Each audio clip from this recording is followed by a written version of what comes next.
Molt bona tarda i benvinguts a la jornada Solucions d'Indústria 4.0 per l'ús eficient de l'energia. Agraïm a tots els ponents que ens acompanyen. Són diferents els que han d'intervenir, amb la qual mirarem de tenir, ajustant els temps màxims per cada un d'ells. Sense més, li passo la paraula al president de la Fundació per la Indústria, el senyor Esteve Gené. Senyor Gené, quan vulgui té la paraula. Bona tarda. Benvinguts i gràcies per la vostra assistència a aquesta primera sessió del cicle de jornades Innovació 4.0 per reptes de la indústria, que organitzem de forma conjunta Acció i Fundació per la Indústria. Un agraïment especial al senyor Lluís Juncà, director general d'Innovació i Emprenedoria de la Generalitat de Catalunya, al professor Joan Ramon Morante, director del IREC, i els representants de les empreses que avui ens acompanyen, AE Innova, Grup Gomà Camps, Grup Saltor i Tecman, que amb les seves intervencions ens transmetran la seva expertesa i coneixement. I gràcies a Acció per la seva complicitat i confiança que fan possible la realització d'aquest cicle. La Fundació per la Indústria és conscient que la competitivitat de les empreses passa per adaptar-se a la indústria 4.0, tot i que la realitat ens diu que encara són moltes les pimes industrials que tenen pendent fer-ho. Per aquest motiu, la Fundació treballa per impulsar el concepte de la indústria 4.0 entre les pimes industrials catalanes, amb la voluntat d'acompanyar-les en aquest procés d'adaptació, tant a nivell tecnològic com de mentalitat i cultura empresarial. El nostre ànim de col·laboració ens porta a treballar coordinadament amb altres agents i entitats públiques o privades, perquè estem convençuts que la suma d'esforços és la millor manera d'aconseguir aquells propòsits que ens són comuns. És així com al gener del 2020 es firmava un conveni amb el Departament d'Indústria i Coneixement de la Generalitat de Catalunya per col·laborar amb Acció en el programa ProAcció 4.0 i a l'octubre del mateix any vam iniciar el cicle de sessions del programa per potenciar la indústria 4.0 com a impulsora de la transformació de l'economia catalana. Avui encetem aquest nou cicle, amb l'objectiu de donar resposta a la indústria catalana davant dels seus reptes actuals, a través de les solucions que ens ofereix la indústria 4.0. Dono, doncs, així les gràcies a tothom per assistir-hi. Moltes gràcies, senyor Gené, per les seves paraules. I ara és el moment de passar-li la paraula al senyor Lluís Juncà i Pujol, director general d'Innovació i Emprenedoria de la Generalitat de Catalunya. Quan vulguis.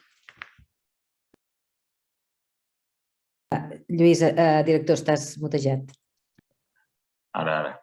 Hola, bona tarda a tothom. Moltes gràcies per convidar-me a fer aquesta breu exposició com per començar aquestes jornades.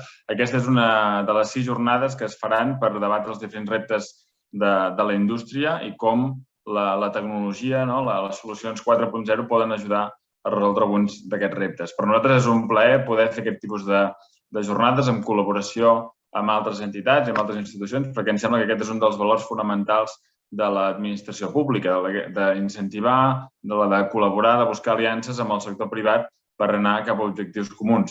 I, sens dubte, el que avui ens ocupa és segurament el més important.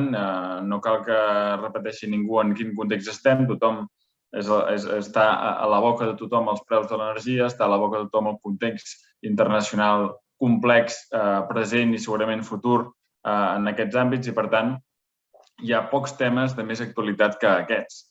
També és veritat que és una qüestió, la de l'energia, l'accés a l'energia amb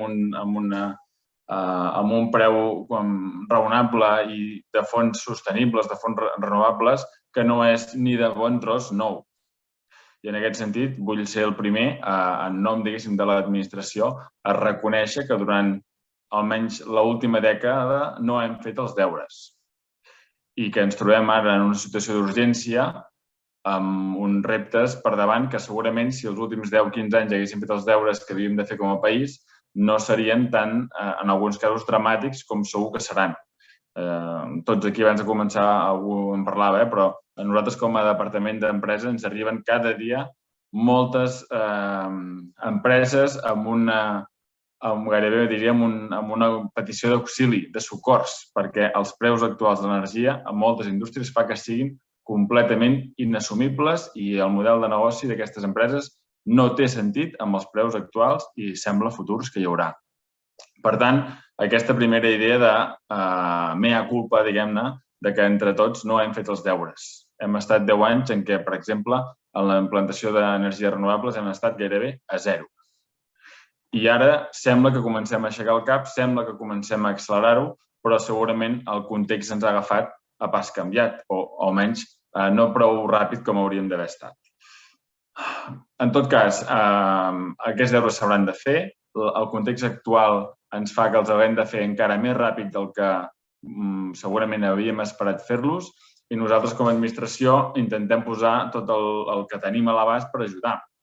En aquest sentit, ja s'ha mencionat abans, però no em vull allargar en els detalls aquests, però us vull recordar sí que tenim aquestes dues vies d'ajuda per al sector industrial, que és la línia de proacció 4.0 i també la línia de proacció Green, que són dos fons que ha posat a disposició el Departament d'Empresa a través d'Acció, que bàsicament el que fa és acompanyar les empreses en 3 estadis, que és el de la sensibilització, potser aquest ja no fa falta, qui no estigui sensibilitzat avui en dia potser ja no li fa falta. 2, acompanyament, i en forma de cupons per acabar de fer un diagnosi ben fet d'aquella empresa de com pot adoptar noves tecnologies per ser més eficient, per tenir menys dependència d'energia o potser per poder-la fer ella mateixa.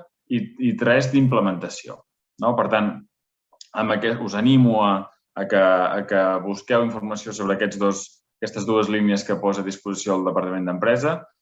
És la nostra modesta, però crec que útil, contribució a intentar ajudar que les empreses puguin com a mínim assessorar-se sobre com han d'actualitzar-se i quina tecnologia els pot permetre fer un salt endavant en competitivitat, específicament també pel tema de sostenibilitat energètica. I, per tant, a partir d'aquí esperem que puguem sobreviure en aquests mesos que ens venen per davant, complicats segur. I això ho haurem de complementar també amb un factor que tots haureu sentit de parlar i que segurament hi ha una mica d'escepticisme, que és amb el tema dels Next Generation. En aquest sentit, també us animo a que entre tots compartim bé la informació perquè hi ha molts diners, segurament l'Estat no sabrà com gastar-los tots. Hi haurà més un problema de com els gastem que no pas si els podem gastar que no pas en què els gastem. Nosaltres, com a govern, en aquest sentit, tenim poc a dir perquè els fons venen molt teledirigits des de Madrid i el que sí que podem ajudar nosaltres a fer és orientar i guiar les empreses per accedir a les convocatòries que es van publicant i que poden servir perquè les empreses rebin un cert finançament per les seves activitats o per la seva pròpia inversió.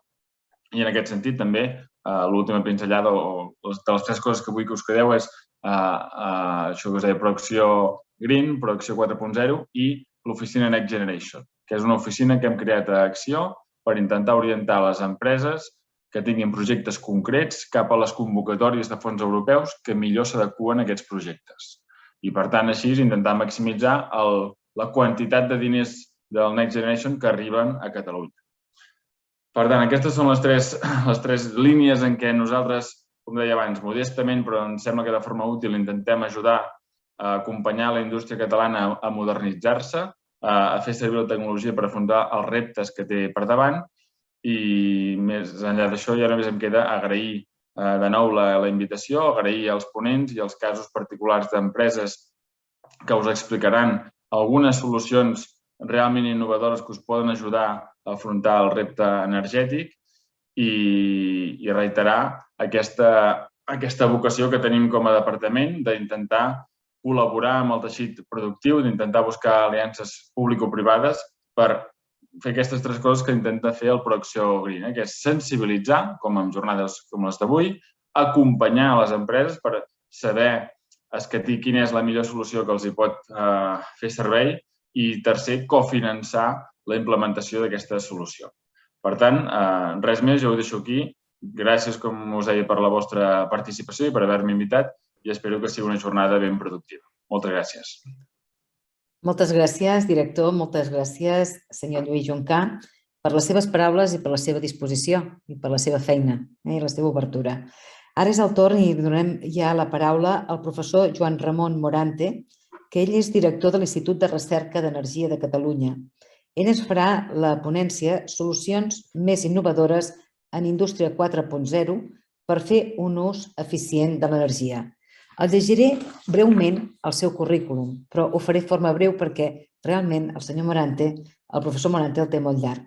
Ell és des de 1985 catedràtic de la Facultat de Física de la Universitat de Barcelona i des de l'any 2009 és director de l'àrea de materials avançats per l'energia de l'Institut de Recerca Energètica de Catalunya i des de 2015 n'és director d'aquest institut.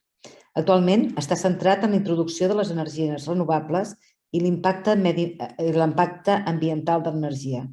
Així mateix, està especialitzat en processos de conversió d'energia a escala nano i està centrat en la utilització d'aquests processos per l'emmagatzematge d'energia i la producció de combustibles solars, sintètics i productes químics de valor afegit per la substitució de fonts fòssils. Senyor Morante, té la paraula, professor. Endavant. Aquesta introducció i moltes gràcies per aquesta invitació. Bé, a mi m'agradaria breument presentar l'IREC. L'IREC és un institut que pertany a la xarxa Cerca, també és membre de Tecnio. Depenem d'on estigui la Direcció General d'Energia. Fa uns anys la Direcció General d'Energia estava en empresa, doncs depeníem del Departament d'Empresa i enguany la Direcció General d'Energia depèn d'Acció Climàtica i aleshores l'Institut depèn d'aquest altre departament. A mi m'agradaria presentar què fa IREC, què és IREC. És un institut de recerca, però la idea, el seu objectiu és portar els resultats de la recerca al mercat. I espero que dintre aquest context de solucions més innovadores per a la indústria, per fer ús eficient de l'energia, em pugui anar presentant què fa i què té previst fer IREC i com IREC pot ajudar o pot intervindre col·laborar amb les indústries. Bé, el primer tema és quina és la magnitud del problema per IREC. La magnitud del problema és que Catalunya en aquests moments té dos grans paquets de consum d'energia que, expressat en unitats de terawatt hora, són 166 de consum final i cuidado, perquè hi ha un paquet també molt important de 30 i pico terawatts hora, que són usos no energètics de productes energètics, com és petroli, que això normalment va a la indústria química i a la petroquímica. Si posem l'atenció al sector industrial, que és el que ens interessa aquí, podem veure que el principal consum, però aquí ho tenim més detallat, d'energia elèctrica solament en gasta a Catalunya 17,8 terawatts hora, mentre que d'energia tèrmica, essencialment gas, en gasta 25.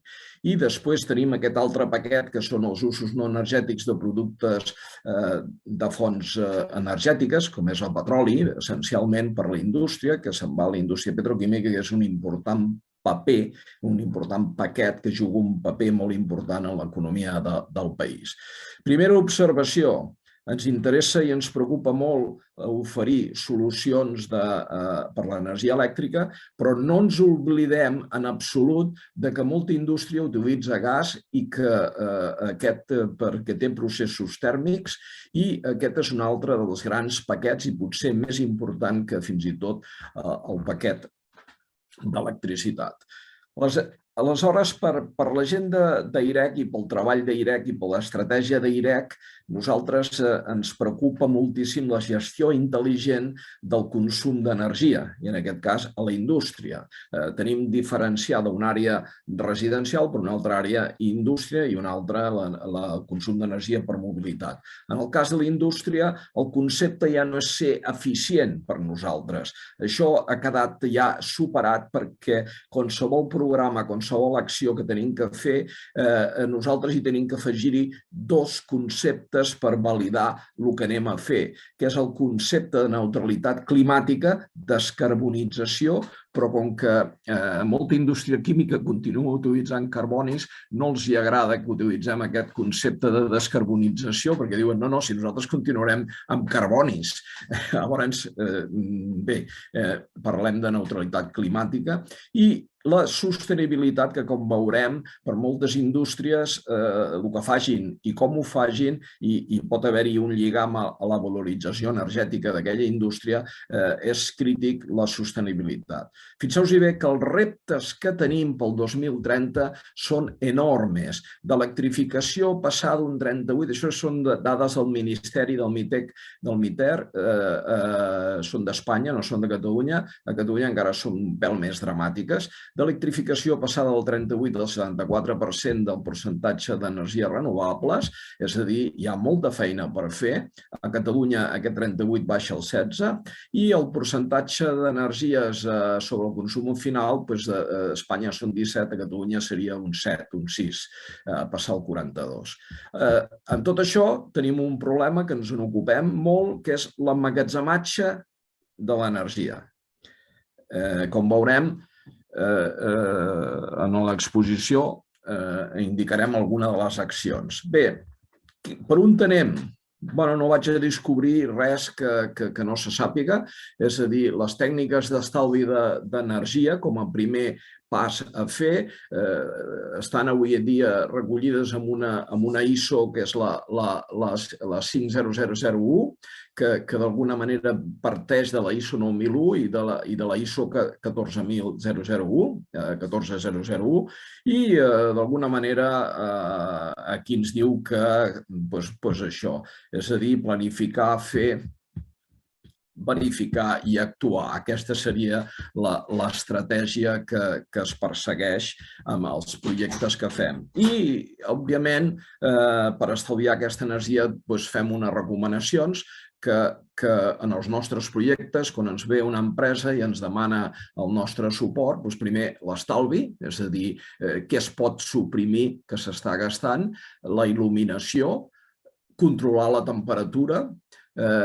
importantíssim la recuperació de calor que es llença, que es perd, importantíssim també tot el sistema de regulació de la velocitat de procés, motors, especialment, tots els sistemes de compressió, verificar el manteniment d'equips, compaginar si l'horari és flexible o no i es poden agrupar les feines d'una altra manera. En principi, també el tema de reemplaçar, renovar els equips, implicar a tothom possible i, evidentment, intentar validar que es faci una auditoria per certificar si es compleix les ISOs. Poso aquesta, però hi ha algunes, segons la indústria, complementàries, i no acabar aquí amb obtenir la certificació, sinó que anar seguint una monitorització i una millora contínua. Per tant, el que nosaltres fem és demanar tenir una política energètica en funció d'aquests objectius. Normalment, plantejar aquesta auditoria de seguiment, què es pot fer per detectar els grans blocs del que es pot fer i entrar després en una autonomia, a una auditoria detallada. Passat això, el que anem a fer, el que nosaltres plantegem en les nostres accions és introduir energies renovables dedicades. I aquí vull fer menció perquè que hi hagi energia renovable està bé, però, evidentment, hi haurà granges,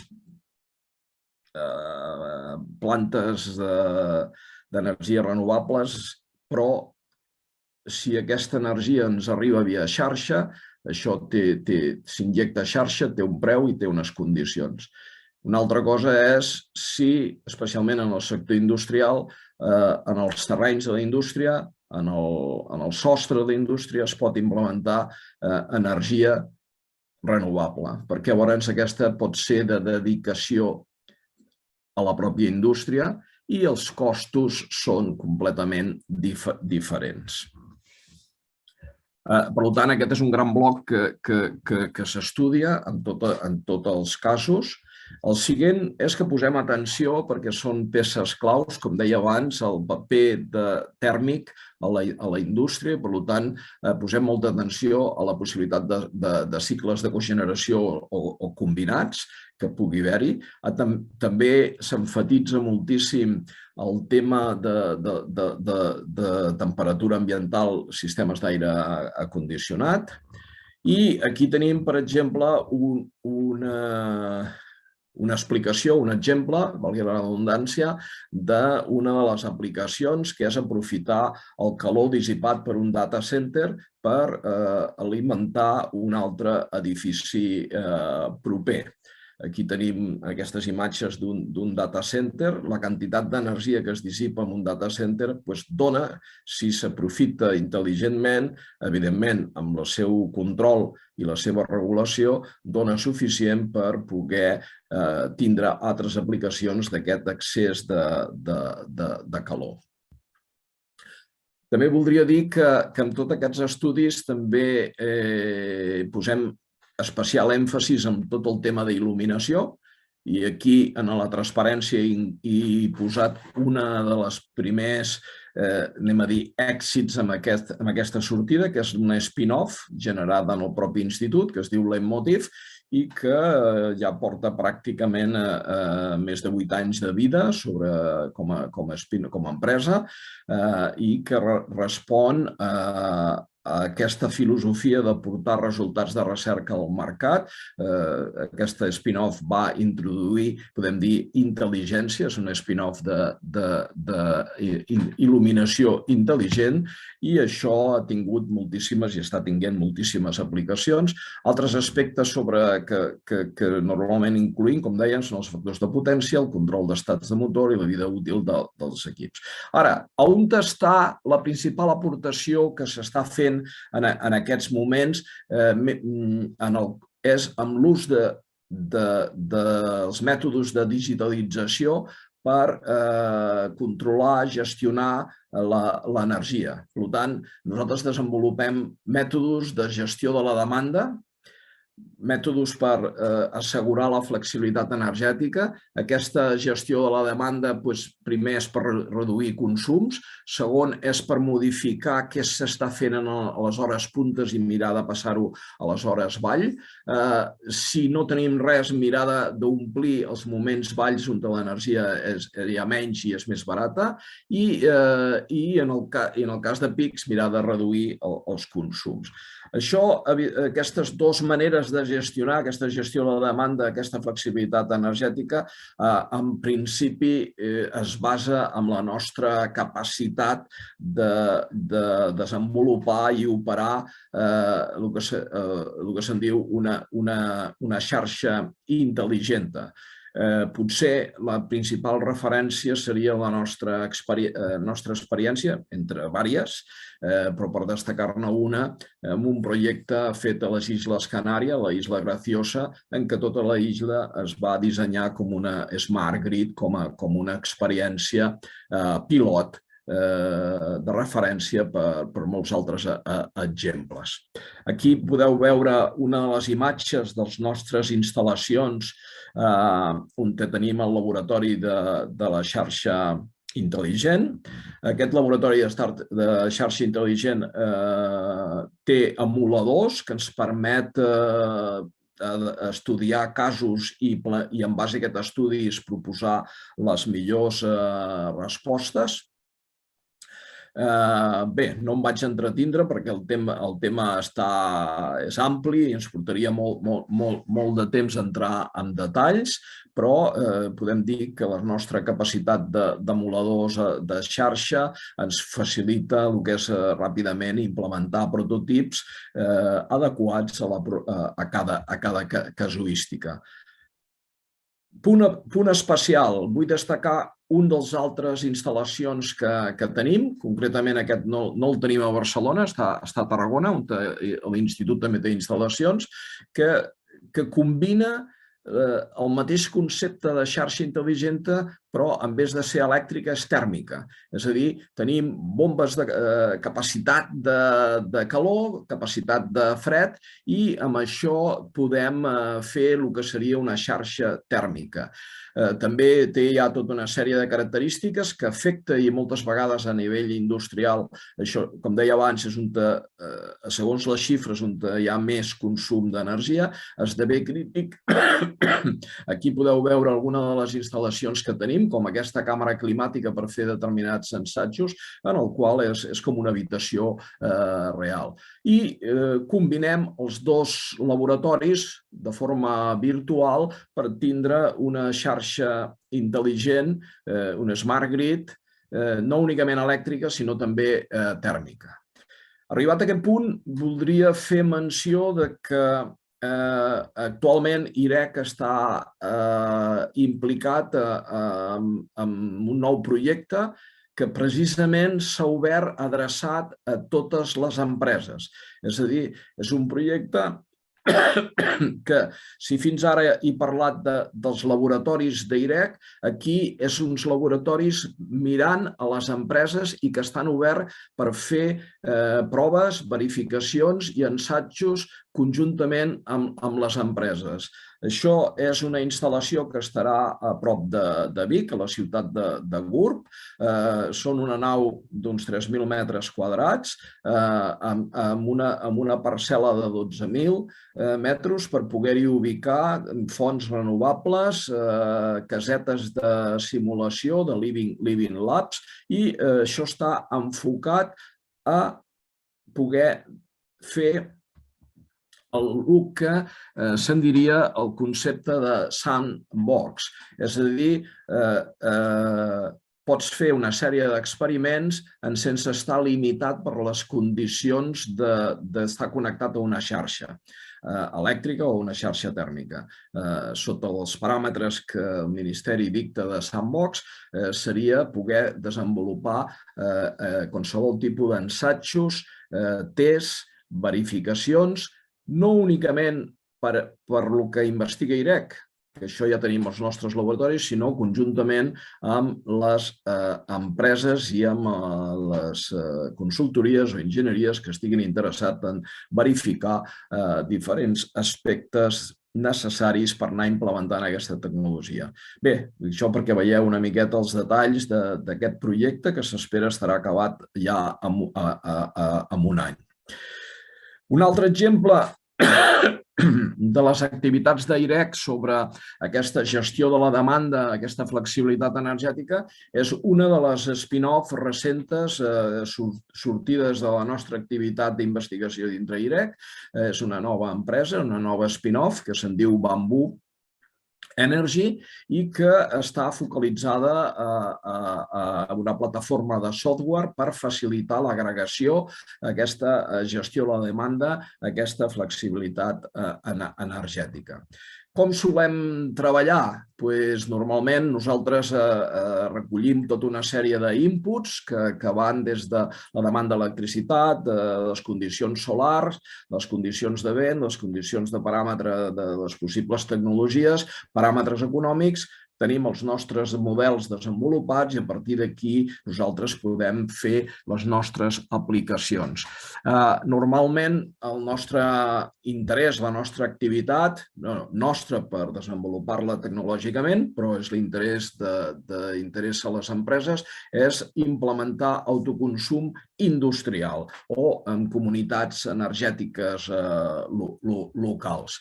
La nostra aproximació, especialment quan es refereix a solar, no entraré en el tema d'energia eòlica, és un pèl diferent, però en el cas d'energia solar, que en definitiva cara als sostres de moltes naus industrials és el més prioritari, evidentment nosaltres considerem un excés d'electricitat que es podrà produir. Aquest excés d'electricitat el plantegem per cobrir el consum elèctric des de la coberta fotovoltaica, però també l'estem plantejant per emmagatzemar en bateries i, atenció, també per el que no es pugui emmagatzemar en bateries, que seria aquesta zona encara vermella, es pugui fer un ús d'aquest excés d'energia, no necessàriament posar-lo, injectar-lo a la xarxa, sinó que queda d'autoconsum. Aquest principi, això són qüestions generals, el que podria dir és que el principal detall és que,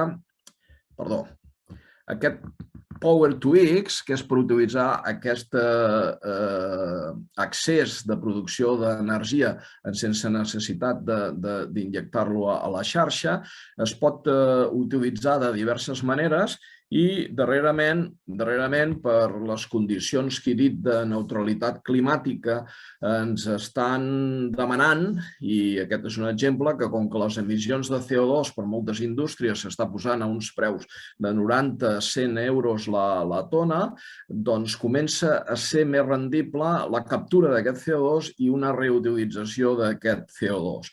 Ara donaré algun detall de com es pot reutilitzar aquest CO2. Això és molt innovador. De fet, directament en cap indústria aquí, però sí a nivell europeu, hem participat en altres laboratoris amb algun exemple, especialment a Alemanya i a França. Aquí encara no hem entrat, però es comença a demanar aquesta possibilitat d'aplicació.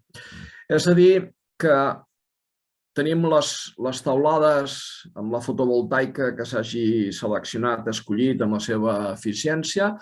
Aquesta fotovoltaica donarà l'energia a les hores de funcionament. També alimentarà l'emmagatzematge i el que sobri es passarà a aquest power. Jo he posat to gas, però de manera més genèrica es pot dir senzillament Power to X, perquè hi ha diversos productes químics que es poden fer i de forma general es pot dir d'aquesta manera. A veure, el tema bateries, per què no tota l'energia la plantegem a bateries? Doncs perquè aquí podeu veure la capacitat d'una bateria. Un mòbil 7 watt-hora, un ordinador portàtil 70, una casa ni podries funcionar amb una bateria d'uns 27 de 20, depèn del número de quilowatts-hora, un cotxe 50-70 quilowatts-hora, però per una indústria ens en tindrien que anar, seguint aquesta regla del 7, ens en tindrien que anar cap a prop del megawatt-hora. Bateries són molt costoses i tenen també les seves problemàtiques. Aleshores, en algunes iniciatives a nivell europeu, aquest excés d'energia sí es fa servir per bateries per cobrir determinats pics, però també s'està produint utilitzar aquest excés d'energia per fer Power to X, on la X pot ser hidrogen, i ara en parlarem de passada. Què hem fet amb bateries? Doncs amb bateries, i això està per informació i perquè si algú està interessat ens pugui contactar, hem fet una aliança Eurecat-IREC per cobrir tota la cadena de valor de les bateries, des del que podria ser la pròpia fabricació de les bateries. No tenim una fàbrica encara aquí i potser el dia que hi hagi una fàbrica a Espanya serà una tecnologia tancada, però sí que a nivell d'investigació es poden fer bateries, fins tota la simulació, recuperació de les bateries o ús de segona vida d'aquestes bateries. Tota aquesta cadena de valor se cobreix amb aquesta aliança que es diu BATEC entre IREC i Eurecat. L'altre és aquest excés que no va a la bateria, excés d'energia, doncs amb un electrolitzador es pot fer hidrogen i aquest hidrogen es pot emmagatzemar. I aquesta energia, l'hidrogen és un vector energètic que emmagatzema aquest excés d'energia o si voleu, perquè la fàbrica està parada al cap de setmana, doncs els caps de setmana s'emmagatzema energia i això està, els preus que estan en l'energia, aquesta utilització completa de tota la producció energètica que hi pot haver-hi solar esdevé vàlida. Ja que parlo d'aquestes opcions, ja que parlo d'aquestes opcions, m'agradaria comentar una miqueta aquest model que proposa la IRENA, que és l'Associació Internacional d'Energies Renovables. Tenim les energies renovables, podem tindre la xarxa, podem tindre electrolitzadors. Els preus dels electrolitzadors estan baixant suficientment, hem passat de 2.000 euros al quilowatt a estar al voltant de 500 i s'espera que puguin, alguns electrolitzadors xinesos ja estan oferint-se en el mercat a 300, és a dir, que estan rebentant preus. Aquests electrolitzadors poden fer hidrogen. Aquest hidrogen en alguns països, per exemple a Alemanya, i com deia, aquí es comença a plantejar, s'utilitza per fer metà verd i això moltes indústries estan interessades en poder produir aquest metà verd perquè o bé utilitzar directament l'hidrogen per produir calories. El problema de l'hidrogen, bé, en principi, tot el preu de l'hidrogen, que és una gran variable, cal tindre present aquesta regla a grosso modo, mnemotècnica, 75% és l'OPEX, és a dir, el consum d'energia elèctrica. Si un té una xarxa d'energia renovable dedicada, els preus poden estar tan baixos com a 30 euros al megawatt hora. Si un té que comprar l'electricitat de la xarxa, que s'oblidi. Però una xarxa dedicada, no connectada a la xarxa general, vindria a sortir el preu del quilo a 2,5. Per comparar i com a referència, perquè això s'està fent a tot arreu, 30 quilos d'hidrogen equivalen a un megawatt de gas, un megawatt hora de gas. Per tant, si a mi em surt 2,5, 30 estaré a 75. Si el preu del gas està molt superior a 75, està clar.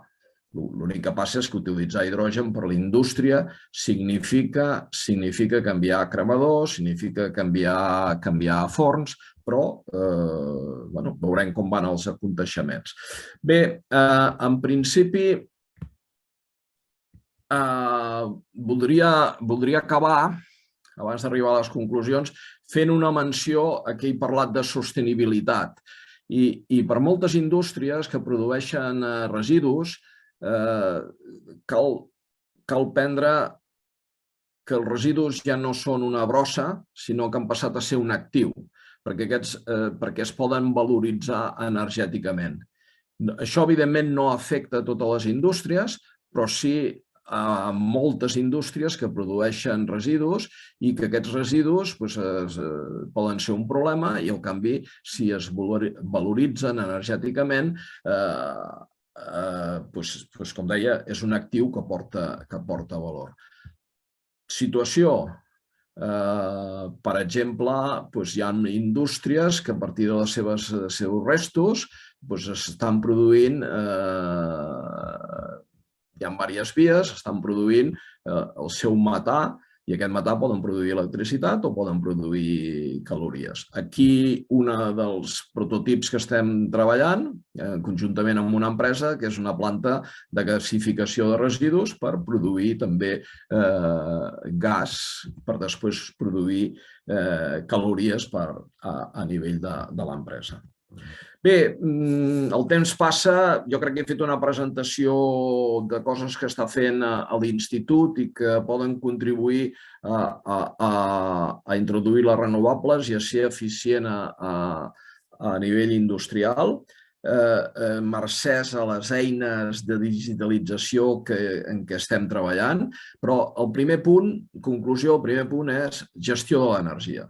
Estalvi i gestió de l'energia. I aquí, a nivell de nostre, estem desenvolupant, contribuint, per això hem generat un spin-off, eines per fer aquesta gestió intel·ligent de l'energia.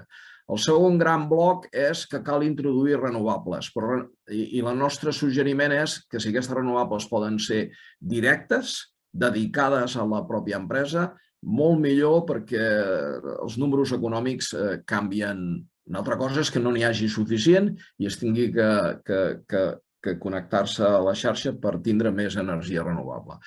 El tercer punt és implementar una configuració de xarxes intel·ligents amb sistemes d'emmagatzematge, amb sistemes que possibilitin la gestió de la demanda, la flexibilitat energètica. I aquí la nostra contribució és que desenvolupem aquestes eines de gestió, de simulació, de bessons digitals, etc. El quart bloc és, per fer tot això, evidentment, hi ha de digitalització, però nosaltres també estem desenvolupant eines específiques, podem dir, sota l'apartat d'Internet de les Coses, perquè aquestes eines d'Internet de les Coses, especialment amb sistema de comunicació específic, com és el LoRa, doncs ens possibilita fer ús d'aquestes capacitats de digitalització. I finalment, i cinquè bloc per concluir, és que com que l'eficiència va acompanyada de neutralitat climàtica i aquesta va acompanyada avui en dia de sostenibilitat, doncs sempre plantegem al món de l'empresa si hi ha circuits d'economia circular. I en aquests circuits, en alguns casos, hi intervé, perquè surtin bé els números econòmics, la valorització energètica de residus o de certs productes que té l'empresa. Doncs molt bé, he mirat d'estar just a temps i espero que ho hagi complert. Moltes gràcies. Moltes gràcies, professor Morante, per la seva explicació. Sabem que tenim, doncs, recerca que ens apropa cada dia més a solucions efectives per a les nostres indústries. Per tant, li agraïm molt el rigor i la ciència que aplica en la seva explicació. Ara, doncs, és el pas de donar la paraula a diferents experiències pràctiques que es poden ajudar a les empreses. I donarem la paraula al senyor David Comelles, que és director general de l'empresa Alternative Energy Innovations, així com és soci i inversió inicial.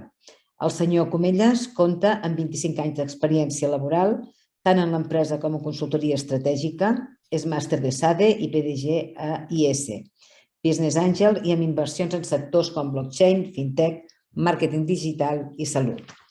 També intervindran en aquesta taula la senyora Mar Pàmies, que és la responsable d'innovació del grup Gomà Camps i du a terme l'estratègia d'innovació del grup, entenent la innovació com un tema estratègic que totes les organitzacions hem d'abordar. Té una dilatada experiència en llocs de responsabilitat a mitjanes i grans empreses, principalment industrials, i està molt centrada en els inicis en llocs de responsabilitat dins de l'àrea econòmic-financera. És llicenciada ADE i postgrau en direcció comptable i control de gestió, així com formació en lideratge i desenvolupament directiu. I també ens acompanya el senyor Oliver López, que és responsable tècnic del grup Gomà Camps. Ell és enginyer químic amb més de 10 anys d'experiència al sector industrial. Va iniciar la seva trajectòria com a enginyer de procés i millora contínua. Els darrers 6 anys ha gestionat una planta de reciclatge de plàstic com a director industrial, sent responsable tant operatiu com tècnic i estant al capdavant de la I+D. Per tant, als tres els dono la paraula quan vulguin. Doncs moltes gràcies, senyora Imeric. Volia agrair-li a la Fundació per la Indústria l'oportunitat de parlar aquí, també a Acció, i especialment al senyor Juncal, director general, que sí, ens havia conegut ara fa uns dies al Mobile World Congress, i per descomptat al professor Morante per la seva interessant xerrada amb l'IREC, que per cert col·laborem en un projecte conjunt amb ells. Nosaltres, a Innova, som una empresa d'aquestes de nova creació, que ara se'n diuen startups, ubicada a Terrassa. Vam néixer com a spin-off de la Universitat Autònoma de Barcelona amb el propòsit d'ajudar la indústria a fer aquesta transició digital i energètica necessària i, com ha dit abans el director general, potser no hem fet els deures a temps tots plegats i anem una mica tard. I ara els esdeveniments ens estan atrapant. Doncs el nostre propòsit en aquest sentit és ajudar la indústria a fer aquesta transició cap a una indústria 4.0 i, per tant, esdevenir més eficient i sostenible. Si em permeten, els hi compartiré la pantalla i a veure si sóc capaç de fer-ho. Espero que l'estiguin veient, sí? Doncs, una mica el tema, i seguint amb la línia que ha introduït també el professor Morante, és que avui en dia l'eficiència i la reducció de costos en la indústria passa necessàriament per la digitalització. I passa per la digitalització per poder reduir aquests costos de manteniment als quals la indústria s'enfronta, passant d'aquest manteniment reactiu, que és el manteniment d'abans, el que es feia quan fèiem servir les màquines fins que es trencaven o fèiem servir els processos fins que es trencaven i, per tant, és un manteniment que és costós, és un manteniment ineficient i és un manteniment que, a més, pot tenir impactes en la seguretat. Avui en dia, la majoria d'empreses ja practiquen el manteniment preventiu, on es preveuen les fallades amb revisions periòdiques a la maquinària, també dels processos. Això, tot i així, té els seus punts dèbils perquè ens provoca una certa incertesa sobre el moment òptim en el qual hem de fer el manteniment i, per tant, això també és un factor de costos i d'eficiència. El manteniment prematur de màquines moltes vegades desaprofita el potencial restant de funcionament i això, de nou, és un factor de costos i, per tant, el manteniment preventiu, tot i que necessari, segurament avui es pot superar fàcilment amb allò que diem el manteniment predictiu. I el manteniment predictiu sí que implica la monitorització digital i el control del nostre equipament industrial. I d'aquesta manera, mitjançant aquesta monitorització digital i control de l'equipament, el que podem fer, entre altres coses, és estimar el temps fins a la propera fallada, estimar-lo amb una certa precisió i permetre'ns fer una intervenció prèviament abans que aquesta fallada es produeixi.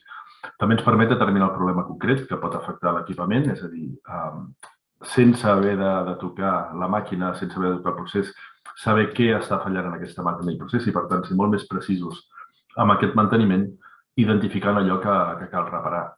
Ens permet minimitzar el temps d'aturada, preveient i planificant aquest manteniment abans que es produeixi i, a més, maximitzar la vida útil dels equips. La digitalització, aquesta transició cap a la indústria 4.0, la podem fer de diferents maneres. La tradicional, la que tots coneixem, són els sensors cablejats. És col·locar un sensor a la màquina per mesurar algun paràmetre, com poden ser vibracions en motors, màquines rotatives, com poden ser altre tipus de sensors, per exemple, per detectar fuites de vapor en purgadors, en vàlvules de purga i molts altres casos d'ús. Però això implica una altra inversió que les empreses, les pimes, moltes vegades no poden afrontar. A més, implica una gran complexitat en instal·lació i manteniment. Cablejar una indústria no és una cosa fàcil de fer i, a més, això requereix molt espai, requereix instal·lacions complexes, no només el cablejat, sinó tot el maquinari, el hardware que acompanya. Avui en dia ja estem parlant d'una transició energètica, tecnològica, estem parlant de noves tecnologies sense fils, allò que en diuen l'Internet de les coses, el Wireless Sensor Network de la indústria, la col·locació de sensors sense fils.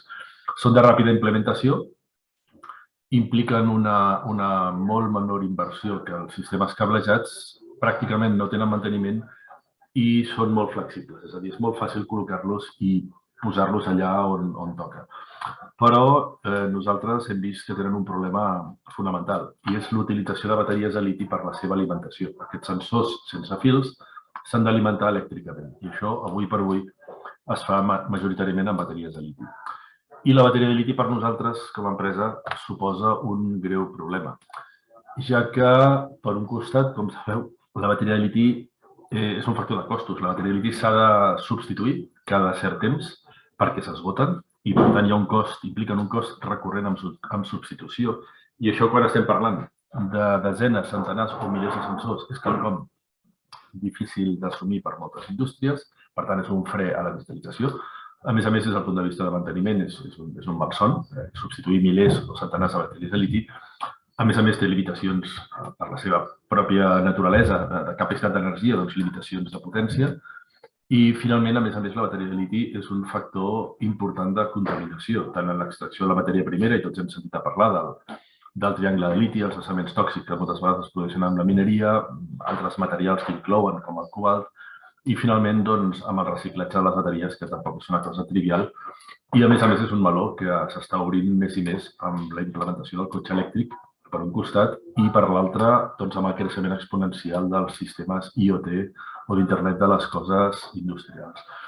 A Innova el que proposem és eliminar les bateries de liti, ja que pensem que el futur de l'IoT de la sensòrica industrial no pot passar per les bateries, i pensem en una altra font d'energia alternativa, i concretament amb la calor. Nosaltres el que proposem és solucions termoelèctriques d'alimentació de sensors.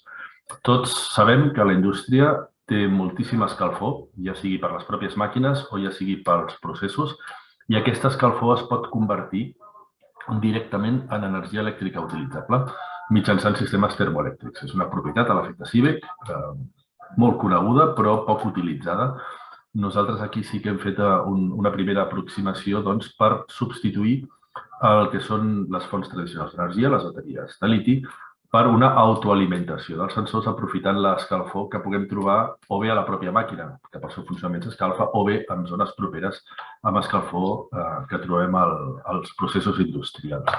I amb això el que proposem és un sistema complet de sensòrica, una solució completa que passa per un generador termoelèctric que genera l'electricitat suficient per a l'alimentació d'un node que recull les dades dels sensors, els sensors que siguin, sensors de vibració, temperatura, qualsevol sensor industrial que se'ns acudeixi per mesurar allò que vulguem a la nostra maquinària o al procés i que pugui transmetre les dades amb protocols a llarg abast, com el LoRa, que s'ha mencionat recentment, o altres com NB-IoT o LTE. Els sensors, com he dit, vibracions, temperatura, qualsevol sensor industrial, en principi, i finalment, per què no, una plataforma que permeti l'anàlisi de les dades obtingudes. Les dades per si soles no ens diuen res, cal un sistema de gestió de les dades, cal un sistema que ens permeti programar alarmes i precisament programar tot aquest manteniment predictiu del que hem parlat al principi. L'estalvi és claríssim, no només des del punt de vista econòmic, que tenim les xifres, sinó també des d'un punt de vista mediambiental. En el punt de vista econòmic, la reducció de costos d'un sistema com el nostre termoelèctric implica una rebaixa del 95% respecte a sistemes cablejats i un 65% respecte a sistemes equivalents alimentats amb bateria. I des del punt de vista mediambiental, l'impacte del cicle de vida del producte és enorme perquè els sistemes termoelèctrics tenen una vida, no diré indefinida, però pràcticament. És a dir, no hi ha elements que s'hagin de substituir. La nostra proposta, i aquí tenim un cas d'ús típic, li diem Induai, al costat esquerre de la pantalla, perdoneu, aquí, a veure si soc capaç de tornar, sí, podeu veure un motor que mou una bomba en un entorn industrial on hi ha un sensor instal·lat de mesura de vibracions per detectar l'estat del motor i preveure la seva malfunció si s'arriba a produir, un node que està agafat simplement amb unes brides a una barana propera i, finalment, a la part baixa de la imatge, un termogenerador que està agafat també de forma molt senzilla a un tub que transporta vapor dintre de la planta. Aquest sistema, per tant, és autoalimentat, autosostingut i envia les dades de vibració en aquesta plataforma de software on es pot visualitzar, on es poden tractar les dades, on es poden programar alarmes i on es poden fer previsions de funcionament d'aquest motor per planificar les activitats de manteniment d'una forma molt senzilla i que pren sentit quan estem parlant que aquesta indústria en concret no només té un motor d'aquest tipus, sinó en té pràcticament 500 en la seva planta. Per tant, és un tema molt rellevant, és un factor de costos molt rellevant. El resum de tot plegat vol dir que la tecnologia existeix, que tenim tecnologia per no només ajudar la indústria a ser més eficient gràcies a la digitalització dels processos o a la sensorització de maquinària, sinó que, a més, ho podem fer d'una forma sostenible amb un estalvi energètic molt important. I amb tot plegat us voldria presentar a l'empresa Comacams, concretament a l'Oliver i a la Mar Pàmies, que són responsables d'aquesta empresa, on hem instal·lat un dels nostres primers prototips de la tecnologia i l'estan provant. I per la meva part, doncs, res més, moltes gràcies per tot.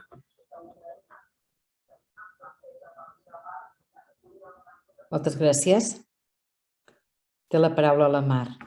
Sí, hola. Bona tarda a tothom. Moltes gràcies per invitar-nos a participar en aquesta jornada tan interessant.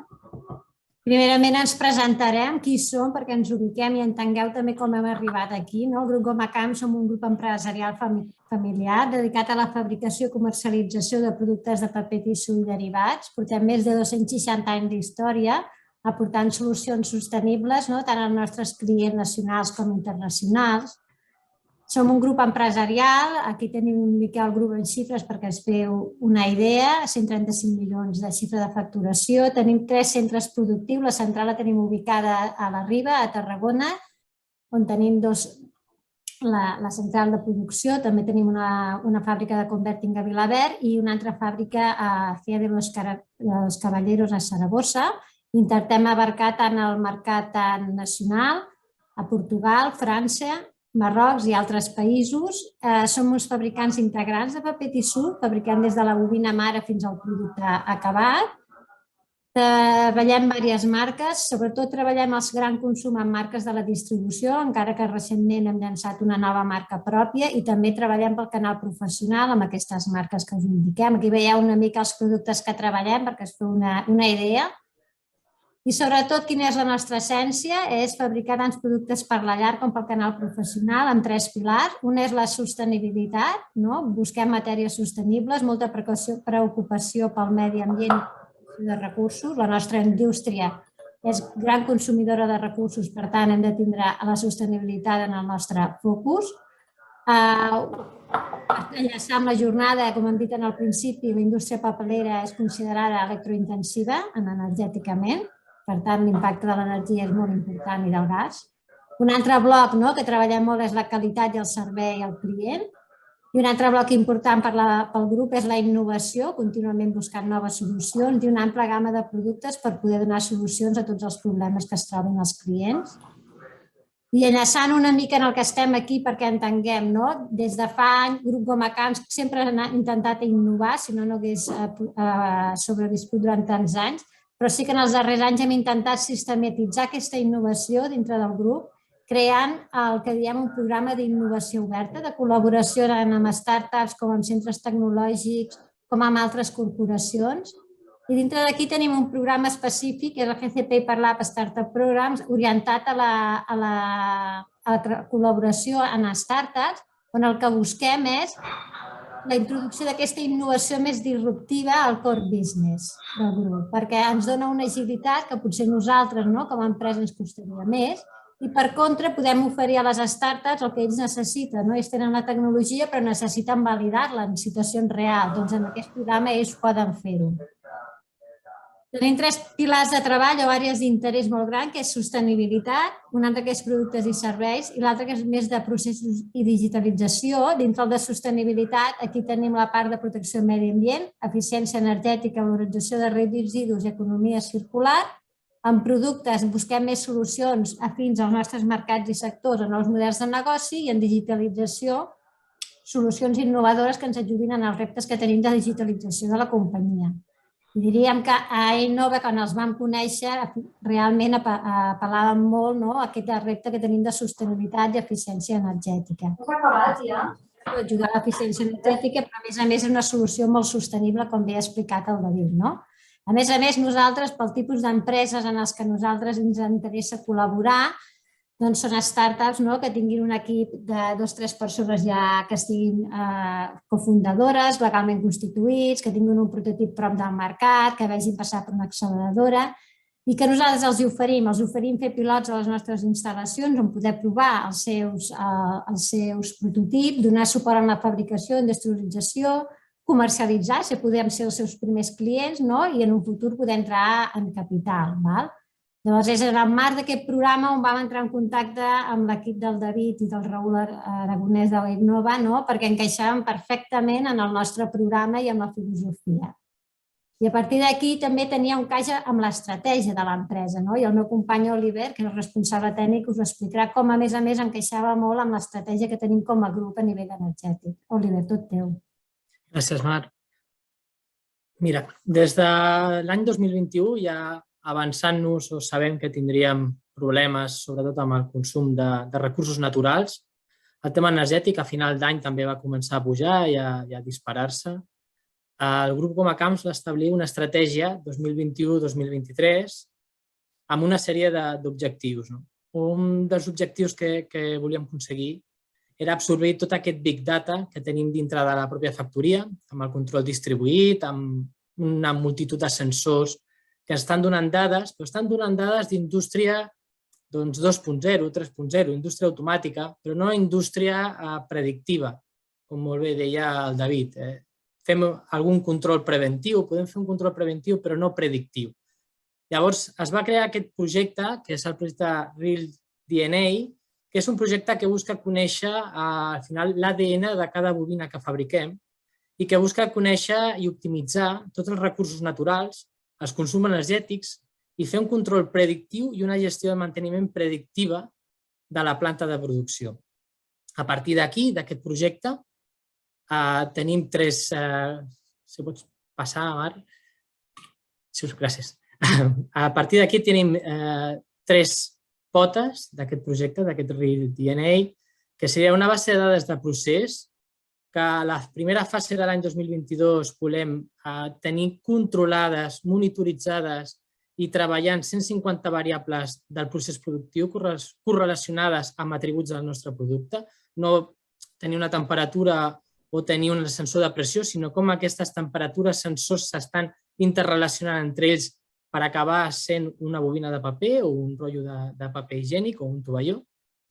Després tenim la primera fase d'aquest any, 72 variables energètiques que volem monitoritzar de forma en temps real, a partir també de software basat en deep learning que ens ajudi a entendre com estem treballant i com estem gastant o consumint els nostres recursos energètics, i una base de dades de qualitat amb un control per visió artificial que ens doni aquest ull que tenim ara mateix amb un control de qualitat a màquina, amb ull operari, però centímetre a centímetre, no només quan la bobina s'ha acabada, no només en moments concrets, sinó centímetre a centímetre volem saber com està fent-se aquest paper, quin gruix té, quin espessor té i quins defectes visualment té aquest paper per poder tenir una fitxa tècnica d'aquesta bobina del principi fins al final. Tot aquest control continu i automàtic ens hauria de portar a una gestió predictiva, a aquest librito que tots els operaris tenen, doncs acabar sent un gran llibre que es gestioni de forma autònoma i automàtica per part del propi sistema i del propi procés, que aprengui a prendre decisions, que aprengui com s'ha de gestionar un canvi o aquestes desviacions que puguin sortir-se del centerline, com es poden gestionar i com es poden canviar de forma predictiva abans que succeeixin. I a partir d'aquí, amb aquestes variables de procés, vam iniciar el pilot amb Innova. Al juny del 2020 es va iniciar un pilot per fer aquesta conversió tèrmica de la nostra energia residual. Som grans consumidors de gas i som grans consumidors elèctrics, sobretot a la part de secatge del paper, a les campanes de secatge, i es va engegar aquest pilot per convertir l'energia residual d'aquestes turbines, d'aquestes campanes, en electricitat. Al juny del 2021 vam iniciar el pilot, el VibroPilot, amb una monitorització dels ventiladors d'una de les nostres màquines de paper i amb el suport d'Acció, al desembre del 2021, vam engegar el segon VibroPilot monitoritzant les vibracions del reductor de l'accionament del secador de la mateixa màquina. Aquesta interrelació de variables que parlàvem abans és el que volem veure amb aquests VibroPilot. Volem saber si estem sobreconsumint, si tenim un problema d'accés de vibracions, si tenim un problema de desestabilització dels ventiladors. Volem monitoritzar les vibracions en punts complexes, però a més ho volem fer amb energia residual, no augmentant el nostre consum o cablejant. Volem estandarditzar els paràmetres i volem controlar els valors límits per ser predictius. Tot això ens hauria de preparar un pla de manteniment predictiu i de disminuir les parades no previstes. Però, a més, també ens ha de donar un avantatge, que és incorporant tota aquesta base de variables que tradicionalment no s'estan controlant dintre del procés, ens hauria de fer un paquet d'aquest Real DNA molt més capaç i molt més exacte a l'hora de predir possibles desviacions. I fins aquí una miqueta la nostra experiència, el nostre pilot amb Innova, que els agraïm la col·laboració, amb el que estem contínuament en comunicació i contínuament donant feedback d'aquests instruments, els quals estem gratament sorpresos per la seva fiabilitat. Moltes gràcies. D'aquesta visió com a proveïdors tecnològics en Indústria 4.0, hem vist casos pràctics d'aquest treball d'aquests proveïdors que estan a la mà de les indústries.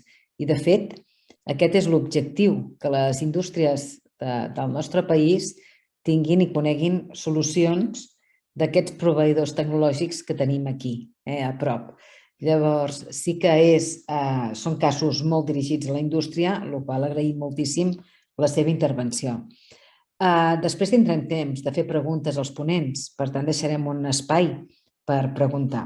Ara seguim donant visió als proveïdors tecnològics en Indústria 4.0, anem a veure més casos pràctics de cara als clients i, per tant, donarem la paraula al senyor Jordi Cabau, del grup Saltor, i el senyor David Quintana, que avui és també el director tècnic de Techman SL. Els dos ponents els presentaran les solucions d'aquest grup Saltor i el cas pràctic del seu client, Techman SL. Endavant, tenen la paraula quan vulguin. Hola, bona tarda. Agrair a l'Acció, a la Fundació per la Indústria, agrair, felicitar els ponents, les presentacions que hi ha hagut fins ara, molt interessants, de veritat, i agrair també al David Techman, que m'acompanya també en aquesta presentació. Vaig a compartir, us explicaré breument què fem al grup Saltor, després el David us explicarà com aprofita dintre la seva experiència les aplicacions que fem, i veurem un cas aplicat Tens permís per compartir, que sí? Vaig, sí. Sí, Vale. Crec que ara hauria d'estar sortint. Ara sí. Perfecte, endavant. Llavors, nosaltres, com a grup Saltor, som una empresa que porta més de 25 anys al sector del manteniment, sobretot focalitzat en la tecnologia, és a dir, són sistemes d'informació, xarxes, desenvolupaments, software, i des dels últims anys, amb tot el que engloba les tecnologies de la indústria 4.0. IoT, intel·ligència artificial, machine learning, big data, tot el que ens ajuda a ser més eficient. Llavors, en aquesta estratègia del grup, també comptem amb més de 300 tècnics especialitzats en operacions de manteniment i tecnologia, i som una empresa molt tecnològica. Llavors, participem en roadmaps de transformació digital i intentant aplicar aquestes noves tecnologies a la millora de les solucions i, en aquest cas, de la indústria. El resultat d'aquests anys d'experiència ha estat el desenvolupament d'una eina pròpia que facilita la planificació del manteniment d'equips. Com veiem i com s'ha comentat també amb tots els ponents, el fet de poder planificar el manteniment d'equips, agrupar les feines, tots aquests proactius, els preventius, ajuda també amb la millora de l'eficiència. Llavors, aquí a grup Saltor hem construït una plataforma que serveix per facilitar tota aquesta gestió i a la qual hi hem anat incorporant components i tecnologies que ajuden a la indústria 4.0, com per exemple parlarem de l'IoT. Dono la paraula ara al David, us explicarà què fa ell i com aplica, com usa una mica la tecnologia que hem desenvolupat i la plataforma per al seu dia a dia.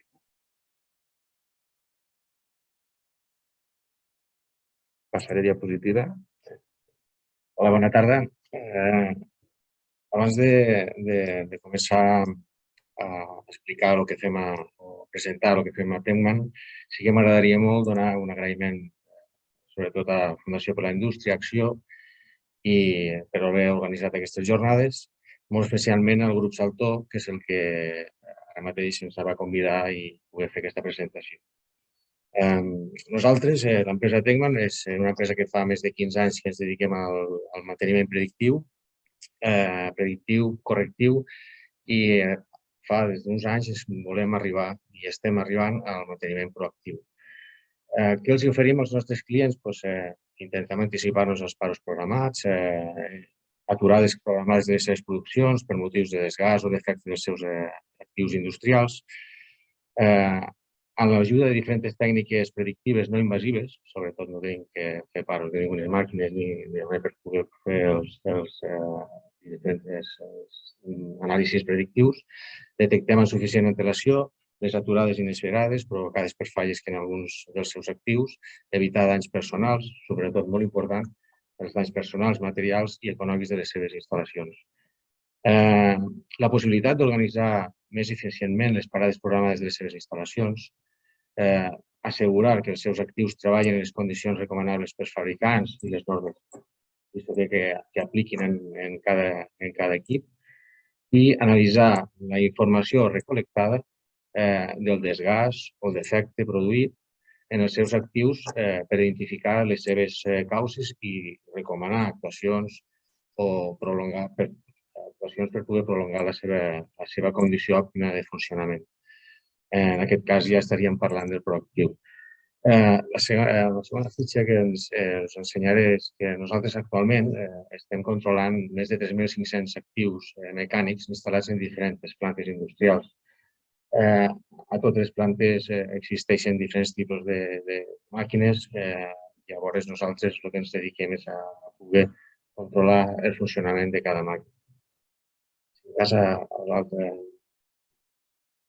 Bé, diferents tècniques de manteniment que utilitzem són el manteniment predictiu de vibracions, anàlisi de vibracions, en la qual els nostres clients el que fem és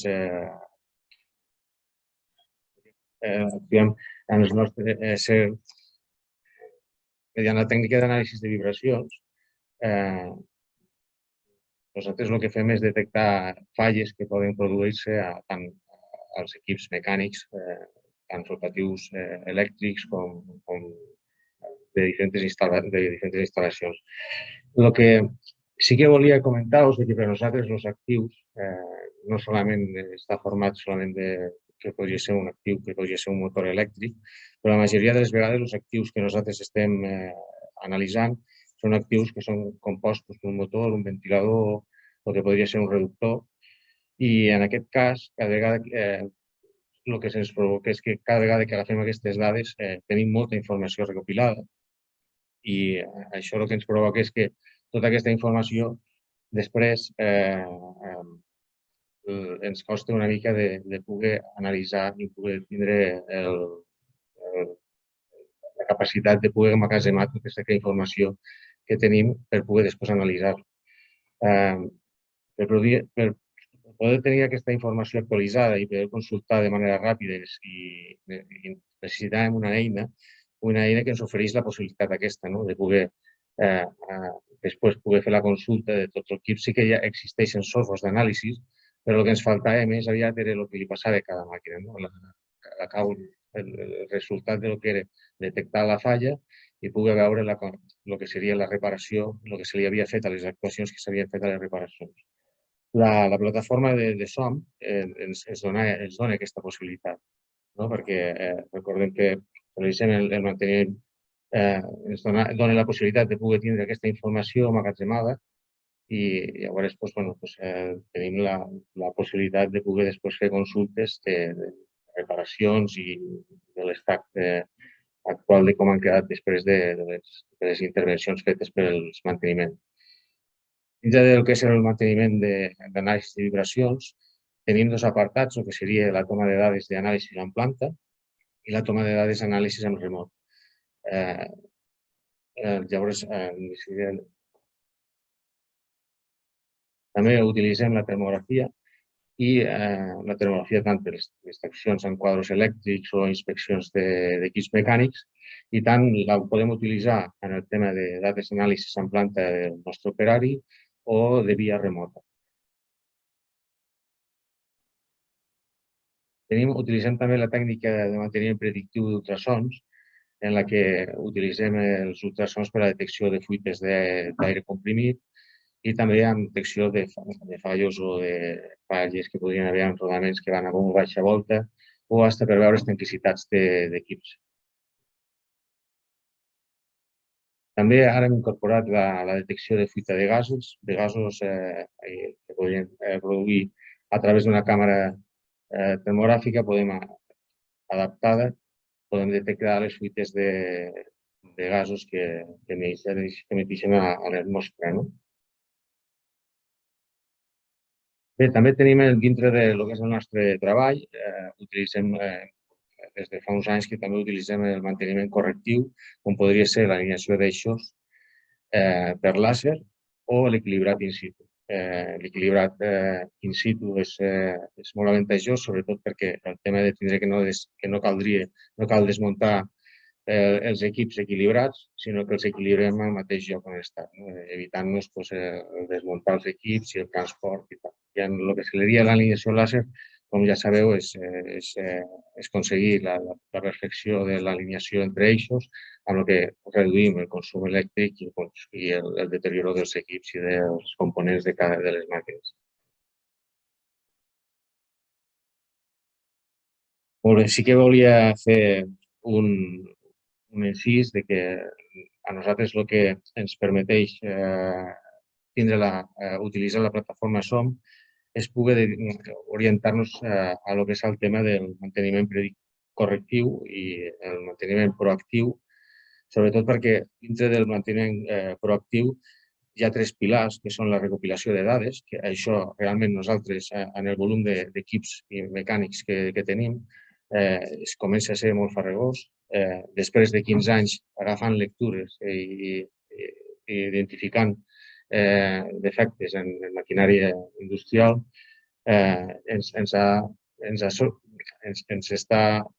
la quantitat d'informació que tenim de cada màquina és difícil de començar-la a tractar i sabem que dintre del manteniment proactiu que volem realitzar i que estem realitzant, una de les coses més importants és tindre la recopilació de dades, el seguiment de les tendències en curs i després l'anàlisi de dades per prendre decisions i per prendre actuacions per a poder evitar que no tornin a passar aquestes falles. Llavors, necessitàvem una plataforma o algun sistema per poder emmagatzemar tot això i després fer el filtratge i amb molta importància també sàpiga el que se li havien fet als equips.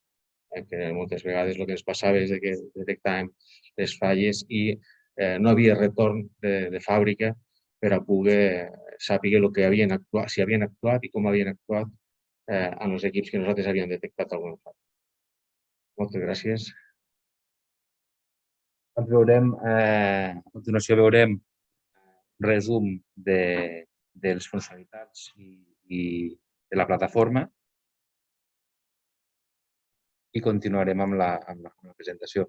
Des del grup Salto veiem les tecnologies més usades per tal d'aconseguir aquests objectius de sostenibilitat i últimament hem anat especialitzant de l'IoT, Machine Learning, Intel·ligència Artificial i al final veiem que les solucions són un conjunt d'aplicació de diverses. Dintre del que és l'internet. Vull que, perdona, perdem una mica el so. Perdeu el so? Ara millor, ara millor. Igual t'allunyaves, sí. Vale. Doncs, com a internet de les coses, i específicament aplicat al món de la indústria, o sigui, la indústria de l'Internet of Things, tot el fet de connectar les màquines, hem vist amb tots els exemples i amb tots els ponents que al final si pots connectar i medir i monitoritzar és on pots treure informació i a partir d'aquí actuar. Aquest és el concepte que estem aplicant a la plataforma per tal de poder incorporar dades de qualsevol tipus de dispositiu i ajudar en qualsevol de les dimensions una mica que una indústria pot necessitar per tal d'ajudar en el seu consum de l'energia. Què pot fer SOM per una indústria? El poder emmagatzemar dades, lògicament, com comentava el David, i això és amb el que ens ajuda i és aquesta proposta de valor que té la plataforma com a ajudar a planificar les tasques de manteniment, a banda de connectar la plataforma a equips i a monitoritzar equips, però que també els propis equips puguin donar d'alta alertes i que després puguin ser filtrats, és a dir, tindre aquesta informació del per què s'ha donat una alerta, quan ja s'han establert uns certs límits d'actuació, això també ho pot fer la plataforma. Té tota una configuració per gestionar les tasques, veurem una gestió d'actius, com es poden emmagatzemar, com es pot gestionar els actius, tota la part de la gestió documental, per tot el tema d'aquests correctius que es van fent, que quedi ben documentat el que s'ha fet i poder estalviar també, optimitzar recursos. És a dir, nosaltres també internament hem fet projectes per tal d'estalviar-nos viatges. Com més desplaçaments estalviem, més eficients som, menys hem de consumir.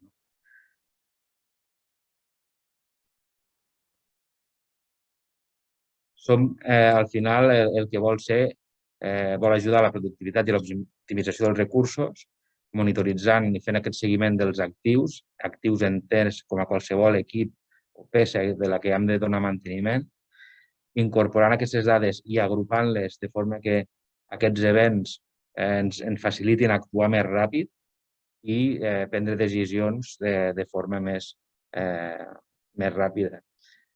Com a plataforma, com comentàvem, podem incorporar, monitoritzar qualsevol tipus de dispositiu, és obert en aquest sentit, i pot generar per si propi alertes i notificacions que després poden ser filtrades per mans expertes que saben interpretar aquestes dades, i també es pot integrar amb altres aplicacions per tal de complementar una mica tot el circuit de treball de la pròpia fàbrica. Aquí veiem diversos exemples de diferents tipus d'elements que es poden connectar, diferents tecnologies, i al final el que pretén la plataforma és això, ordenar-ho, apoyar com a plataforma i a l'optimització de les tasques de manteniment, apoyat amb les dades que venen dels sensors. De cara als diferents usuaris de la plataforma, com poden ser els responsables de manteniment, que puguin tindre el seu quadre de mandos per saber quin és l'actiu que sempre m'està fallant, per què, i arribar una mica a prendre conclusions i en base a això prendre mesures.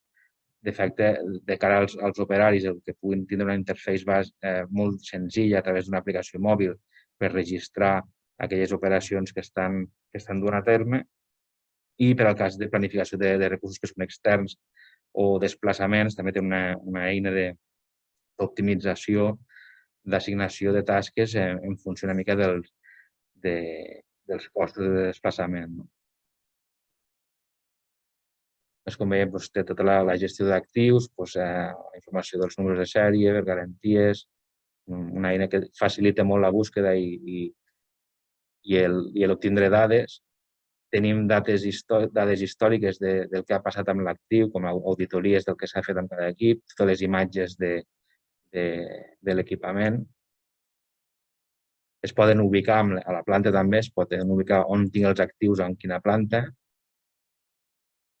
Llavors tenim tot un seguit d'intervencions que s'han anat fent, això es pot ordenar per planta, per màquina, per estat, quines he de fer, i això ajuda al final a organitzar, a agrupar feines i a planificar el manteniment dels equips futurs. També ajuda la plataforma a automatitzar aquest reporting de dades en base a uns formularis predefinits i que són configurables. L'eina pot treure uns reports de quines actuacions s'han fet i de proposta de millora. I de totes aquestes tasques que s'estan fent de manteniment, de forma agrupada, després es poden consultar els resultats. Aquests diagnòstics que es treuen i aquestes recomanacions es poden filtrar en funció dels períodes de temps, en funció dels equips, i així tenim tota la informació tota agrupada i online. Igualment, amb aquesta informació pot accedir el client, és a dir, en aquest cas David, com a expert, a nivell de Techman, fan aquestes recomanacions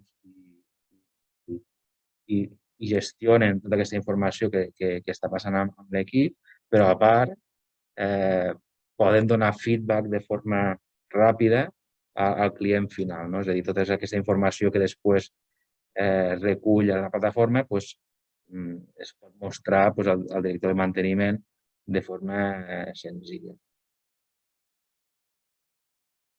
I aquí, per acabar, una mica la part del planificador en cas que sigui necessari perquè sigui per fer eficient les rutes en cas de que sigui necessari. Hi ha una part de planificació de rutes en funció d'uns costos, també ubicacions de les incidències,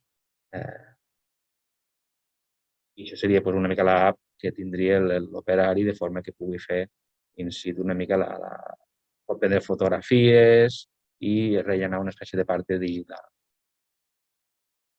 Com a projectes d'innovació hem participat també com a grup Salto en projectes en la part d'energia. Aquí vam participar on la plataforma SOM feia la part de la gestió del manteniment, on s'havien ficat en edificis sensors per tal de mesurar l'eficiència energètica. I en el camp de l'energia solar també participem en un projecte de monitorització dels inverters que converteixen l'energia solar i llavors monitoritzem una mica la potència que es genera i la gràfica una mica del funcionament. Llavors, amb aquesta plataforma el que fem és donar servei a les empreses que donen manteniment de les plantes solars, dels parcs solars, per saber si han de canviar algun inverter, si no funciona bé o s'ha de fer alguna acció. I sobretot també pensant en això, en incorporar també eines de machine learning per poder predir una mica o per poder entendre què és el que està passant al lloc remot per tal de millorar i evitar al final costos de desplaçament i de manteniment. I fins aquí una mica la nostra presentació. Moltes gràcies per les presentacions d'aquests casos aplicats que poden fer-se extensius a totes les indústries que avui ens segueixen i que posteriorment és una sessió que seguiran altres indústries que ens consulten. Ara és un moment per donar la paraula. Si pots deixar de compartir quan et vagi bé. Molt bé, gràcies. És moment, no sé si hi ha paraules demanades o poden directament dirigir-se als ponents que ens han anat passant els seus enllaços. Hi ha una... Sí, tenim mans demanades. Del David Agustín té la paraula i després li donem al senyor Josep Roca. David Agustín, endavant. Hola, bona tarda. Mira, soc el gerent del CIPCEA. El CIPCEA és el Centre de Recerca d'Innovació Tecnològica de la UPC d'Energia. I clar, és una pregunta per acció, perquè veient aquesta presentació, que és molt interessant, nosaltres ara recentment en la proposta, en la call de flexibilitat i resposta a la demanda de la indústria, en processos industrials, hem coordinat una proposta, hem liderat una proposta amb Noruega i el que ens ha passat és que ens ha costat trobar casos d'usos catalans. I només en tenim un, no? I aleshores, és una pregunta també cap a acció, no? Com podem millorar la interlocució nostra amb la xarxa catalana? Perquè, clar, ara, en aquest projecte, per exemple, estem parlant que tenim un cas d'ús català, tenim una empresa catalana, però del nord d'Espanya en tenim 4. Aleshores, és una pregunta una miqueta dirigida cap a acció, perquè nosaltres tenim un cert problema de manca de visibilitat per poder fins i tot introduir a la indústria catalana en un projecte precisament de flexibilitat i resposta a la demanda, tant en l'orientació que el senyor Morante ha explicat de forma brillant de cara a la xarxa, però també de cara al que passa dintre del procés productiu i com has de modular les teves ordres de producció d'acord amb el preu de la demanda i la flexibilitat i la generació renovable. És a dir, les empreses tenen el seu sistema de control de producció, que normalment és un Manufacturing Execution System, un sistema d'aquest tipus, però que rarament té la variable energètica introduïda. I clar, això és un problema real i justament ens estem focalitzant en això, en la indústria, i hem deixat una miqueta raconada la indústria del país. I clar, ens sap una mica de greu. Aleshores, una miqueta, doncs, una pregunta per acció de com podem, com a centre Tecnio, també millorar, perquè nosaltres, a més, amb l'IREC col·laborem i hem guanyat ara junts un projecte que estem molt contents i n'estem preparant un altre i de més. I, home, crec que, veient aquesta presentació i veient que hi ha 3 empreses basques i una de catalana, doncs sap una mica de greu. Molt bé, donem la paraula doncs a Acció, si voleu respondre. Hola, responc jo mateixa. Molt bé.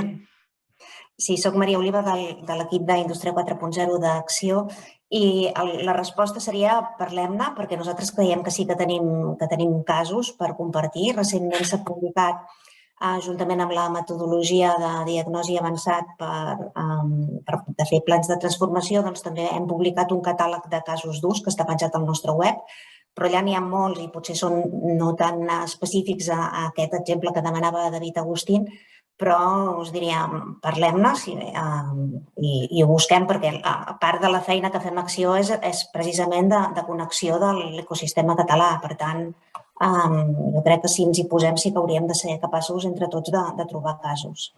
Molt bé, doncs Maria, si li dones el mail al David Agustín, sisplau, i ell mateix es posa en contacte. El passo per al xat mateix, per tothom. Sí, pel xat. Molt bé, perfecte. Sí, ho agrairem, la veritat. Gràcies. Molt bé, doncs donem la paraula al senyor Josep Roca. Endavant, senyor Roca. Hola, bona tarda. Jo feia una doble pregunta, una dirigida al director general, però em sembla que no hi és, el senyor Lluís Juncà, perquè tenia curiositat i la continuo tenint quan ell ha entomat un mea culpa per la situació catalana respecte a la implantació de les energies renovables. I després, quan ha fet l'exposició el doctor Morante i ha posat datos amb la gran diferència que hi ha entre la implantació d'aquestes energies a Catalunya i al resta d'Espanya, li volia preguntar quins plans tenen perquè el nostre territori esdevingui autosuficient. Alguna vegada se'n parla, però per el que es llegeix a la premsa no sembla que es faciliti molt la implantació d'aquestes energies. Si no hi és, doncs no tindré resposta. En canvi, una molt concreta pel doctor Morante, quan ha fet la seva exposició, que el felicito, ha posat de manifest el paper de l'energia sostenible dedicada. Em sorprèn quan jo sempre es parla d'energia sostenible dedicada, no es menciona mai l'energia obtinguda geotèrmica. I, en canvi, a mi em consta d'aplicacions exitoses tant a nivell econòmic de retorn de la inversió com a nivell energètic d'empreses mitjanes que han invertit paral·lelament al fotovoltaic amb geotèrmic. En canvi, no en sento parlar mai. Una curiositat, Potser perquè, sí, jo dono tota la raó, és un oblit, però darrerament estem incloent amb tots els reports el paper que pot jugar la geotèrmia. Probablement també estic a tindre en compte que hi ha països precisament on els costos de fer la perforació i posar tota l'energia geotèrmica surt molt més barat que aquí. Llavors era una qüestió que el payback era com molts més anys que no pas altres formes d'energia. El que passa és que després hi ha una altra diferència. La geotèrmia et dona una certa energia tèrmica, però si tens processos de molt alta, d'un rang de temperatures gran, tampoc te serveix, però sí et serveix per fer almenys tot el que és el sistema d'aire condicionat, per dir-ho d'una forma, i amb la qual això és una part important de la factura energètica.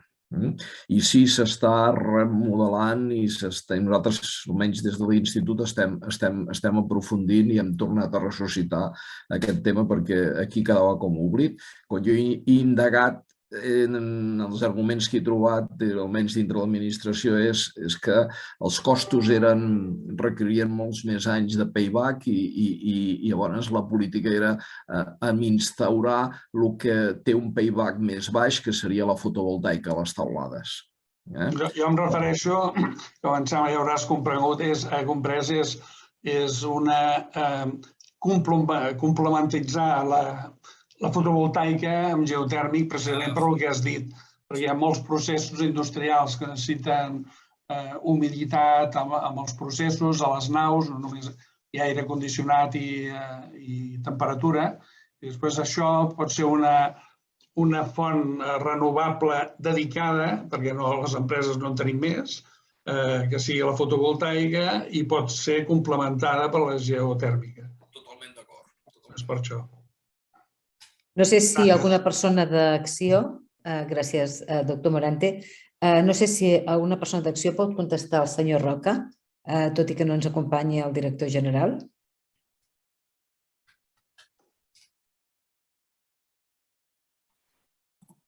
Maria? Sí, hola. Perdoneu, no, fem una cosa, li contestem després en particular. Perfecte, molt bé, gràcies. Senyor Josep Moré, endavant. Gràcies, Núria. Bona tarda a tothom.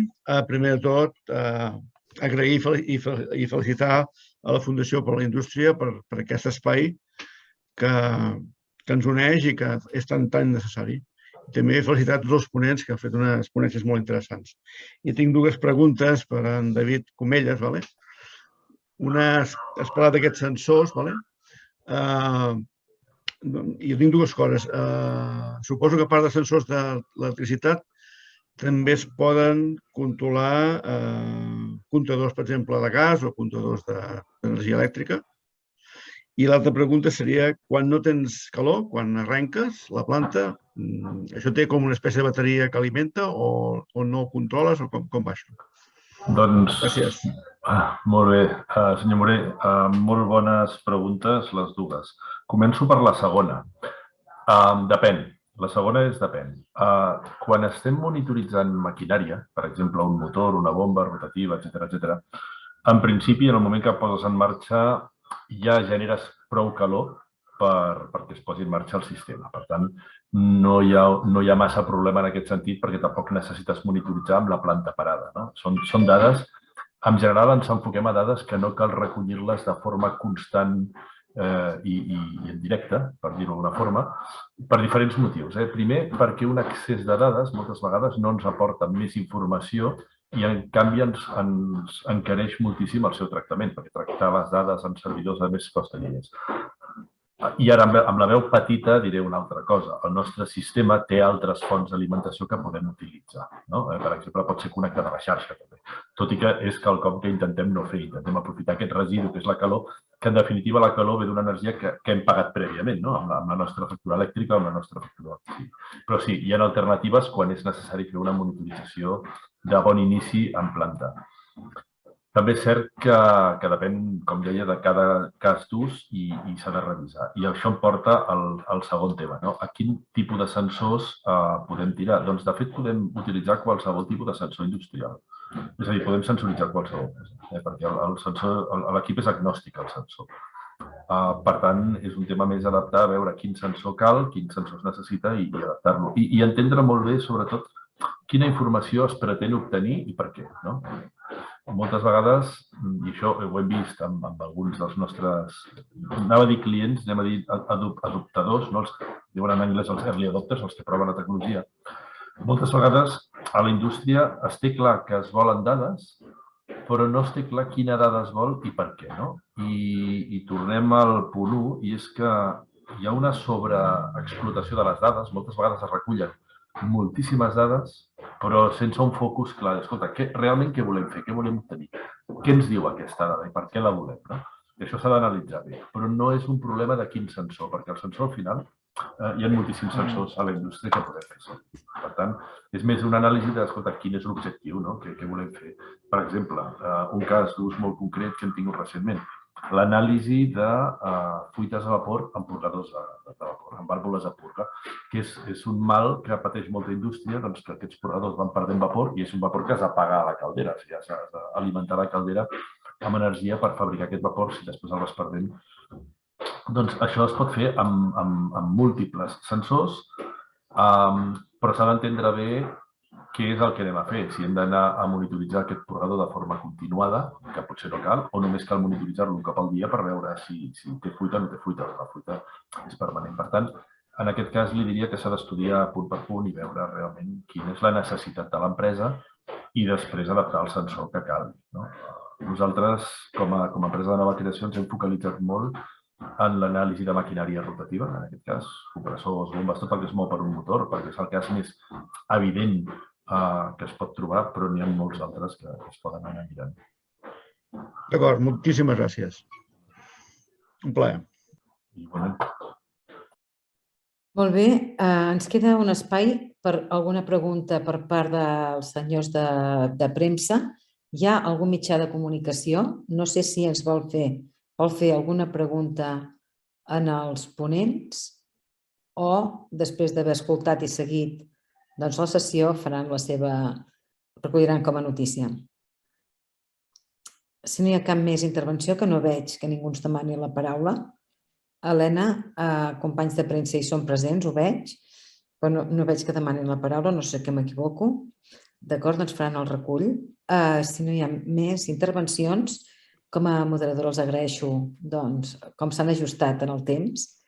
I, per altra banda, dir-los que aquesta sessió, igual que totes les altres, queden penjades i està a la seva disposició a la web de la Fundació per la Indústria.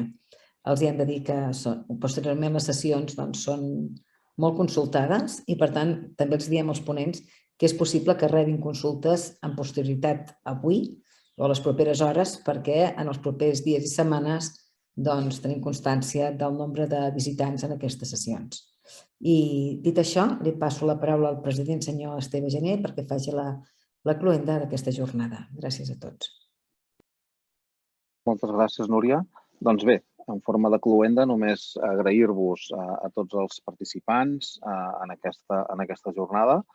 Com sempre, ha estat molt, molt, molt profitosa i enriquidora i sobretot també molt profitosa per fer-nos obrir la ment, que no només es tracta de mirar de consumir menys, que de vegades és potser el primer que veiem, de gastar menys, sinó que aquí també hem pogut veure i copsar que hi ha moltes altres maneres d'estalviar optimitzant el que ja tenim, la qual cosa és tan o més important. I dit això, només emplaçar-vos a la propera que fem. Segur que serà tant o més... 25 d'abril, president. Sí, gràcies.